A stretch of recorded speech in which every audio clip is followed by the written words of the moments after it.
अस्सलामुअलैकुम फ्रेंड्स, कैसे हैं आप सब। उम्मीद है आप सब ठीक होंगे। मैं हूं हसन बिलाल और आप देख रहे हैं किचन विद हसन। आज मैं लेके आया हूं आपके लिए लौकी के कोफ्ते की रेसिपी। ये कोफ्ते बहुत ही मज़ेदार बनते हैं, चिकन और बीफ के कोफ्ते से भी ज़्यादा मज़ेदार बनते हैं।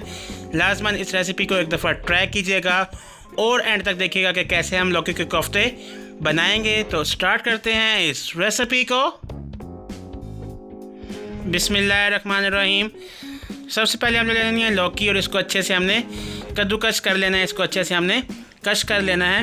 अच्छा, आपने एक बात का ख्याल रखना है कि इसमें पानी की मिकदार बहुत ज़्यादा होती है, तो आपने जितना मुमकिन हो सके आपने इसमें से पानी निकाल लेना है, नहीं तो आपके कोफ्ते कम और पकोड़े ज़्यादा बन जाएंगे। जितना मुमकिन हो सके उतना हमने इसमें से पानी निकाल लेना है, बिल्कुल ड्राई इसको कर लेना है। उसके बाद इसमें हम मसाला जार शामिल करेंगे, जिसमें नमक है हमारे पास आधा चम्मच, लाल मिर्चें 1 और 1/4 चम्मच इसमें हम शामिल करेंगे। उसके बाद इसमें शामिल कर देंगे हल्दी तकरीबन 1/4 चम्मच, आधा चम्मच कोरिएंडर पाउडर, आधा चम्मच कुटी हुई लाल मिर्चें और आधा चम्मच ज़ीरा पाउडर शामिल कर देंगे।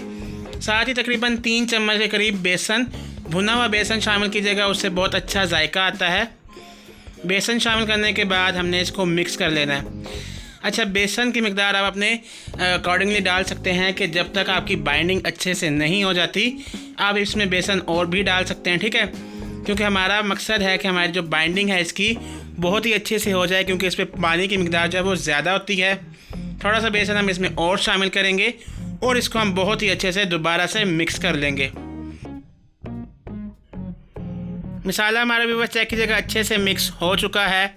अब हम इसमें शामिल कर देंगे तकरीबन 1 चम्मच के करीब प्याज, थोड़े से प्याज शामिल करेंगे और थोड़ा सा बेसन हम इसमें और शामिल करेंगे, क्योंकि इसकी जो बाइंडिंग है हमने बहुत ही अच्छे से करनी है। जब तक आपकी इसकी बाइंडिंग अच्छे से ना हो जाए आपने इसमें बेसन जो है वो शामिल करते रहना है, लेकिन भुना हुआ बेसन इसमें शामिल कीजिएगा, जिससे बहुत ही अच्छा टेस्ट आएगा, ठीक है। सो बस चेक कीजिएगा हमारा जो कोफ्ते का जो मसाला है वो अच्छे से तैयार हो चुका है। चेक कीजिएगा ड्राई जो है वो हमारा मसाला है, इसमें पानी जो है वो बिल्कुल भी नहीं है, बहुत कम मिकदार में है। अब हम इसके कोफ्ते बना लेंगे अच्छे से, जैसे हम पहले बीफ के या चिकन के कोफ्ते बनाते हैं सेम इसी तरह हम इसके भी कोफ्ते बना लेंगे। अच्छे से पहले हम इसको मिक्स कर लेंगे, दबा लेंगे हाथों के साथ और इसके हम अच्छे से कोफ्ते तैयार कर लेंगे। इसी तरह हम एक और कोफ्ता बना लेंगे। कोफ्ते बनाने के बाद हमने क्या करना है कि सबसे पहले हमने इसको फ्राई कर लेना है और उसके बाद इसका बाकी का जो प्रोसेस है वो हम स्टार्ट करेंगे। व्यूअर्स, अब हमने ऑयल जो है वो गर्म कर लिया। इसमें 1 बाय 1 जो हमने कोफ्ते बनाए थे वो इसमें शामिल कर देंगे। अच्छा, कोफ्ते फ्राई करते वक्त आपने जो आंच है वो धीमी कर देनी है। हमने कोफ्तों को बहुत ही अच्छी तरह फ्राई करना है, 100% हमने इसमें इसको पका लेना है, सही है। अब हम इसकी जो है साइड चेंज कर देंगे। आपने एक बात का ख्याल रखना है कि आपने इसको धीमी आंच पे पकाना है कि ये अच्छे से पक जाए अंदर तक, और जब तक ये फुली डन नहीं हो जाते हम इसको अच्छे से फ्राई करते रहेंगे कि इसके ऊपर अच्छा सा गोल्डन कलर आ जाए। सो बस चेक कीजिएगा कितने मज़ेदार इसकी लुक आई है। हमारे जो कोफ्ते हैं लौकी के वो फ्राई हो चुके हैं, कितनी मज़ेदार इसकी क्रिस्पी क्रिस्पी गोल्डन लुक आई है। सो बस अब हम इसको एक साइड पे कर देंगे। बिस्मिल्लाहिर्रहमानिर्रहीम। अब लेंगे ऑयल तकरीबन आधा चम्मच, इसमें शामिल करेंगे हम 2 से 3 दालचीनी के टुकड़े, 1 से 2 तेज़ पत्ता और तकरीबन 1 टीस्पून के करीब काली मिर्चें और ज़ीरा शामिल कर देंगे। इसको कड़कड़ाने के बाद हम इसमें शामिल करेंगे प्याज, अनियन का पेस्ट शामिल करेंगे तकरीबन 1 कप के करीब। 2 से 3 अनियंस, उनको अच्छे से ब्लेंड कर लिया था मैंने। अनियन का पेस्ट शामिल करने के बाद हमने इसको अच्छे से सौते कर लेना है जब तक जो अनियन है, प्याज है, उसकी जो खुशबू है या स्मेल जो है वो ख़त्म ना हो जाए। प्याज हमारा भी बस चेक कीजिएगा अच्छे से सौते हो रहा है। साथ ही साथ इसमें हम शामिल कर देंगे अदरक लहसुन का पेस्ट, तकरीबन 1 चम्मच शामिल करेंगे इसमें, और इसको भी प्याज के साथ बहुत ही अच्छे से हमने सौते कर लेना है कि इसकी जो स्मेल है या खुशबू जो है वो हमारे खाने में फैलना शुरू हो जाए। अच्छे से हमने इसको सौते करते रहना है।